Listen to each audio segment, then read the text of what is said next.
স্পষ্টভাবেই বলেছি, নির্বাচন আমরাও চাই, বিচার সংস্কার এবং নতুন সংবিধানের মাধ্যমে নির্বাচনের দিকে যেতে হবে। বছর হয়ে গিয়েছে, আমরা সেই সকল শহীদদের, সেই সকল আহতদের যে আত্মত্যাগ, যে রক্তত্যাগ, তাকে যথাযথভাবে সম্মান দেখাতে পারিনি।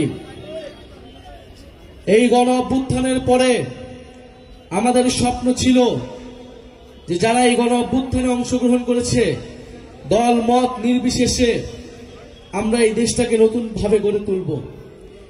এদেশের ছাত্র সমাজ কর্মসংস্থানের দাবিতে রাস্তায় নেমেছিল। তারা পড়াশোনা করে চাকরি পায় না, সেই চাকরির ন্যায্য দাবিতে তারা আন্দোলন গড়ে তুলেছিল। সেই আন্দোলনে পুলিশ, ছাত্রলীগ, সন্ত্রাসী বাহিনী সকলে নির্মমভাবে গুলি চালায়। আমাদের হাজারের উপরে ভাই শহীদ হন। আমরা সেই সকল শহীদদের রক্তের উপরে দাঁড়িয়ে আজকে কথা বলছি। আপনারা যারা আজকে এখানে এসেছেন, শুনছেন, আমাদের সার্জিস আলম বলেছেন যে একটা নতুন দল করা আমাদের লক্ষ্য ছিল না। আমাদের লক্ষ্য ছিল এই দেশটাকে পুনর্গঠন করা, এই দেশটাকে ভালো মতো তৈরি করা।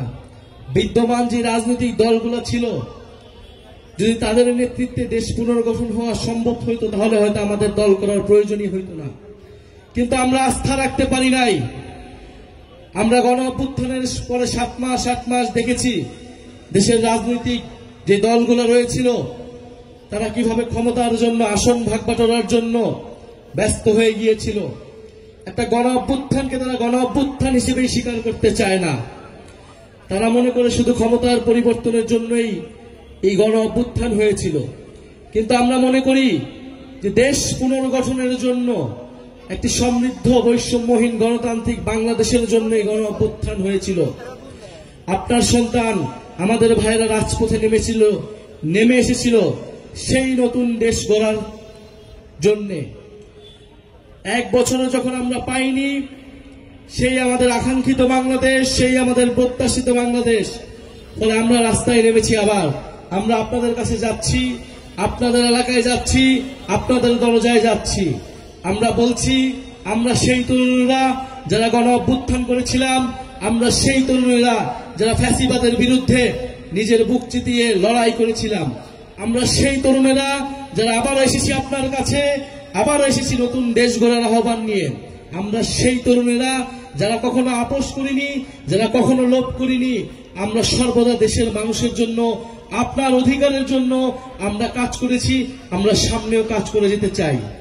আমরা চাই আপনারা আমাদের উপরে গণ অভ্যুত্থানের সময় যে আস্থা রেখেছিলেন, আপনারা আমাদের উপর আবার আস্থা রাখুন।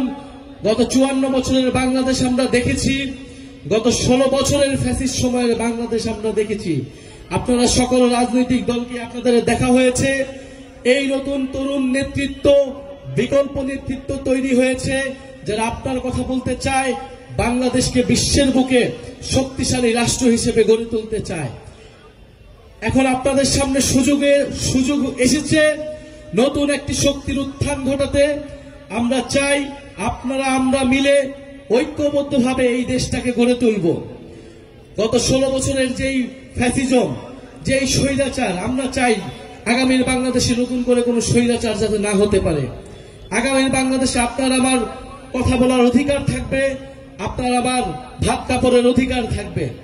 বাংলাদেশে কোনো দুর্নীতি থাকবে না, বাংলাদেশে কোনো বৈষম্য থাকবে না। মেধা ও যোগ্যতার ভিত্তিতে সবাই চাকরি পাবে, এরকম একটা প্রত্যাশা নিয়ে আমরা জাতীয় নাগরিক পার্টি কাজ করে যাচ্ছি। আমরা নড়াইলে এসেছি। আমরা জানি নড়াইল অনেক ঐতিহ্যবাহী, অনেক দৃষ্টিনন্দন একটি এলাকা। নড়াইলের চিত্রা নদীর কথা আমরা শুনেছি। নড়াইলের কৃতি সন্তান এসএম সুলতানের চিত্রকর্মের কথা পুরো বাংলাদেশ নয়, পুরো পৃথিবীতেই বিখ্যাত। বীরশ্রেষ্ঠ নূর মোহাম্মদের এলাকা এই নড়াইল। এই নড়াইল শিল্প, সৌন্দর্য এবং বিদ্রোহ সবকিছুর মিশেলি আছে এই নড়াইলে। কিন্তু আমরা তারপরেও দেখতে পাই নড়াইলে নানা অব্যবস্থাপনা, নড়াইলের রাস্তাঘাট থেকে শুরু করে নড়াইলে চাঁদাবাজ, সন্ত্রাস, নানা ধরনের সমস্যায় জর্জরিত নড়াইলের এলাকার বাসিন্দারা। আমরা আপনাদের এলাকার সেই সমস্যা দূর করতে চাই। নড়াইলে যারা স্থানীয়ভাবে কাজ করছেন তারা আপনাদের জন্য কাজ করবেন, আপনাদের কথা বলবেন।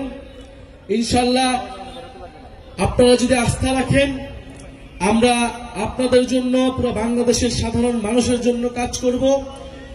আরেকটি কথা বলে শেষ করতে চাই, এই জুলাই গণ অভ্যুত্থানের পরে আমরা বলেছি যে গণহত্যার বিচার, দেশের মৌলিক সংস্কার এবং নতুন সংবিধান লাগবে, কিন্তু এখন পর্যন্ত আমরা সেই তিনটির কোনো একটিও সম্পূর্ণভাবে আদায় করতে পারিনি। এই সরকার এবং বিভিন্ন অন্যান্য রাজনৈতিক দল বিচার, সংস্কার এবং নতুন সংবিধানের থেকে নির্বাচন নিয়ে তাদের তড়িঘড়ি, কিন্তু আমরা স্পষ্টভাবেই বলেছি নির্বাচন আমরাও চাই, বিচার, সংস্কার এবং নতুন সংবিধানের মাধ্যমে নির্বাচনের দিকে যেতে হবে। ফলে আমরা এই বিচার, সংস্কার এবং নতুন সংবিধানের দাবিতে পুরো বাংলাদেশে যাচ্ছি। এর পাশাপাশি সংস্কারের যে জুলাই সনদ এবং অভ্যুত্থানের যে জুলাই ঘোষণাপত্র, আমরা তার কথাও বলছি। আগামী ৩রা আগস্ট শহীদ মিনারে আমরা জড়ো হব।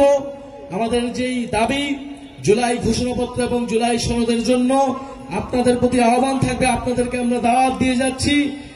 অবশ্যই আমাদের সেই জুলাই সনদ এবং ঘোষণাপত্র আদায় করতে হবে। এটা শুধু বাংলাদেশের জন্য নয়, এটা এই নড়াইলের জন্য, যারা নড়াইলে শহীদ হয়েছে, যারা নড়াইলে যুদ্ধ করেছে, আহত হয়েছে, তাদের সকলের মর্যাদা এবং নিরাপত্তার জন্য আমাদেরকে জুলাই ঘোষণাপত্র অবশ্যই অবশ্যই আদায় করতে হবে। নড়াইলবাসী, আজকে আমরা বিদায় নিচ্ছি। ইনশাআল্লাহ আপনাদের সাথে আবারও দেখা হবে। আপনারা জাতীয় নাগরিক পার্টির সাথে থাকবেন, অভ্যুত্থানকারী ছাত্র জনতার সাথে থাকবেন এবং যে নতুন বাংলাদেশের আকাঙ্ক্ষা নিয়ে আমরা কাজ করছি, সেই আকাঙ্ক্ষার প্রতি থাকবেন। সবাই থাকবেন তো? ইনকিলাব, ইনকিলাব, এনসিপি, এনসিপি, ক্ষমতা না জনতা, আপোষ না সংগ্রাম, দালালি না রাজপথ, ইনকিলাব।